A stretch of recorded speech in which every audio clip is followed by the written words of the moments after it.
రీసెంట్గా power star ఇంటి దగ్గర 2 రోజుల నుంచి కాపు కాసి పవర్ స్టార్ని మర్డర్ చేయాలని అనుకుంటున్నారు. దాని మీద నీ స్పందన ఏంటి? ఆయన దేవుడు, ఆయన మీద చేయి పెడితే మేము ఊకోం.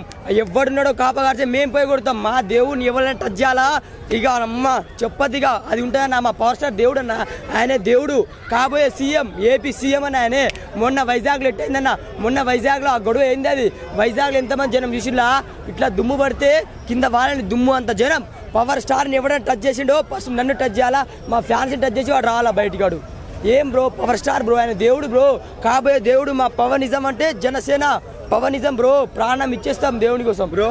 ఇంకొక మాట ఏంటంటే, మొన్న వైజాగ్కు వెళ్ళినప్పుడు, ప్రజలతో మాట్లాడడానికి వెళ్ళినప్పుడు పవర్ స్టార్ని చాలా అడ్డుకున్నారు. ఆ గొడవలు కావచ్చు, అంటే కారులోంచి బయటికి కూడా రానివ్వలేదు. దాని మీద మీరు ఏమంటారు? ఆ ప్రభుత్వం మీద మీరు ఏం మాట్లాడతారు? అంటే బ్రో, ఏపీ ప్రభుత్వం మన పవన్ మీద, జనసేన మొత్తం పవన్ అన్న మీద వేసిండు.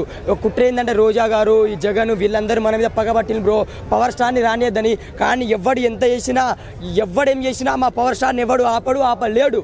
మొన్న చంద్రబాబు గారు ఎంత ఎమోషనల్, అంత పెద్ద మాజీ సీఎం అయినా ఎంత ఎమోషనల్ అని చూడాలన్నా పోలీసు వాళ్ళు ఆపిళ్ళు. అయితే రెస్పెక్ట్గా ఏమైంది రూల్స్ అండ్ రెగ్యులేషన్, అదే జగన్ ఒకసారి పట్టుకుంటే నేను నెక్స్ట్ సీఎం మీ సంగతి చెప్తా అని చెప్పిండు. కానీ పద్ధతి ప్రకారం దేవుడు ఏమన్నాడు, ఏమైంది రూల్స్ అండ్ రెగ్యులేషన్ ఫార్మ్స్ అని చూసిండు. అది పద్ధతి అంటే అది బ్రో.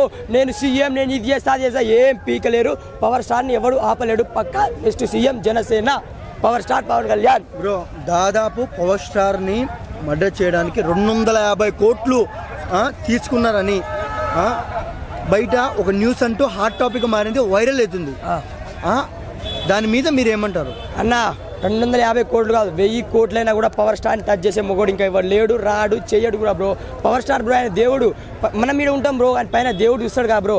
దేవుడు ఎవడేం చేస్తున్నా చూస్తాడు. అది పవన్ వెనక దేవుడు ఉన్నాడు బ్రో.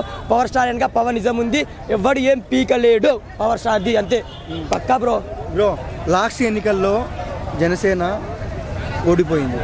ఈ 2024లో గెలుస్తుందని భయపడుతున్నారా? అదే బ్రో, అదే కదా బ్రో మొన్న వైజాగ్లో ఎందుకు అదే భయం. పవర్ స్టార్ గెలిస్తే మనం అడుక్కో తింటాం కదా, వీళ్ళందరూ అడుక్కో తింటారనే పవర్ స్టార్ని గెలవకుండా ఇట్లా కుట్రలు, ఇట్లా డబ్బులు ఇచ్చి చంపేయడం అది చేస్తున్నారు. కానీ దేవుణ్ణి ఎవ్వడు ఏమీ చెయ్యలేడు, ఏమీ పీకలేడు కూడా బ్రో. అది పవనిజం బ్రో, ఆయన దేవుడు బ్రో. ఆయనను చూస్తే ధర్మం బ్రో. ఆయన దగ్గర ఉండాలంటే మాకు ఎంత అంటే అంత హ్యాపీ అనిపిస్తుంది బ్రో. పవర్ స్టార్ అంటే అంత మంచోడు బ్రో. షూటింగ్లో ఒకసారి చూసినా బ్రో, రీసెంట్గా షూటింగ్లో అందరు తిన్నారా, కెమెరామ్యాన్లు తిన్నారా, వీళ్ళందరూ తిన్నారు, ఎవరైనా అడుగుతారా బ్రో అట్లా హీరో? ఆయన అంత పెద్ద హీరో కూడా కింద దిగి అందరిని పలకరించారంటే ఆయన అంత మంచోడు ఎవరు ఉంటాడు బ్రో? ఇంకా అలాంటి వాడేగా మనకు ప్రజలకు కావాలి. ఆయనకి ఏం తక్కువ బ్రో, ఒక్క సినిమా తీస్తే 50 కోట్లు. కానీ ఎందుకు వస్తుందంటే జనంని కాపాడాలా, జనంలో కూడా మంచి అందరు ధనవంతులు కావాలా, అందరూ బాగుండాలి, అందులో మా పవర్ స్టార్ ఉండాలా బ్రో. ఇంకొకటి ఏంటంటే, తెలంగాణ ఓటర్గా ఆంధ్ర రాజకీయాల గురించి మీరు ఏం మాట్లాడతారు బ్రో? నేను చెప్తున్నా బ్రో, ఇట్లా రాజకీయం చేస్తే నడవదు బ్రో. కానీ ఒకటి ఏంటంటే, పవన్ అన్న ఎప్పుడైనా ఒకటి కోరుకున్నాడు, ఆ కోరేంత వరకు పవన్ అన్న వెనక ఆడాడు, గెలుస్తాడు పక్కా. నేను చెప్తున్నా బ్రో, పక్కా పవర్ స్టార్ ఫ్యాన్గా చెప్తున్నా. పవర్ స్టార్ని ఎవ్వడు ఏమీ ఆపలేడు, ఏమీ చేయలేడు బ్రో, అంతే బ్రో. కొంతమంది ఏమంటున్నారంటే, చంద్రబాబు గారు వచ్చి కలిశారు కదా పవర్ స్టార్ గారిని. కొంతమంది ఏమంటున్నారంటే, టీడీపీ జనసేన పొత్తు పెట్టుకుంటే బాగుంటుంది అని కొంతమంది అభిప్రాయం, కొంతమంది నచ్చట్లేదు. దానిపైన మీ కామెంట్స్ ఏంటి?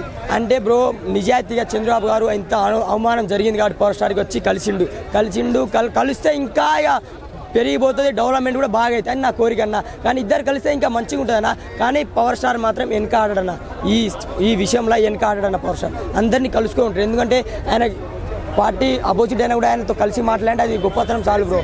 Super bro.